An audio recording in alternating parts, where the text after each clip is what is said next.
في المكية ala kɛra bangeni ka ko an ye ni tile 50 ɲɔgɔn ye ala ye kabako dɔ kɛ tawti'atan linnabi sallallahu o sɔran de ye nin ye Kuranɛ sɔran 105 don aya 19 do jigili la aya 5 do kelema 23 harafu 96 bismillahir rahmanir rahim ya la ay makabako yawa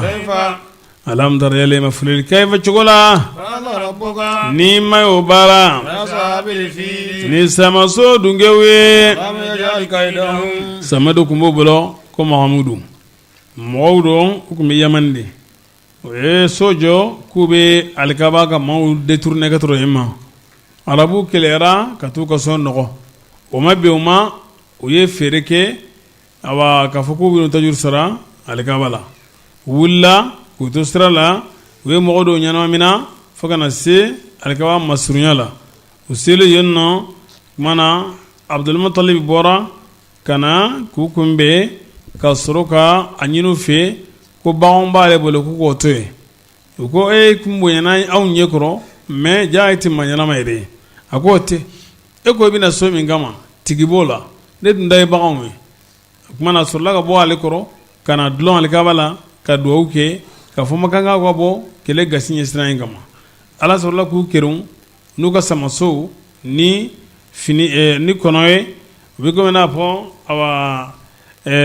kɔnɔdenw kɔnɔ hakɛmanu ala y'u halaki n'o de ye u bɛ n'u ka gɔngɔrɔ dɔn u bɛ ka u kɛrɛn n'o ye fa bɛɛ lajɛlen fɛ u bɛɛ halakira f'u ka awa ɲɛmɔgɔ ninnu ɲɛmɔgɔ min tora ale yɛrɛ ye fo k'a sɔn pɛrɛn a disi kɔnɔna na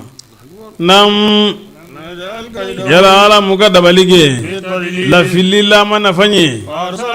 a ye kɔnɔci o ma o ye jamakulu ye a b'u kɛrun ni fara ye kami bɔgɔ dilalen na a y'u kɛ komi y'o bulu n'o tigɛ o dunnen dɔ asfu ye a b'a ɲɔ bulu ye komi o dɔn an y'a facari ni ŋɛɲɛ o fana bɛ faamu نعم الله أكبر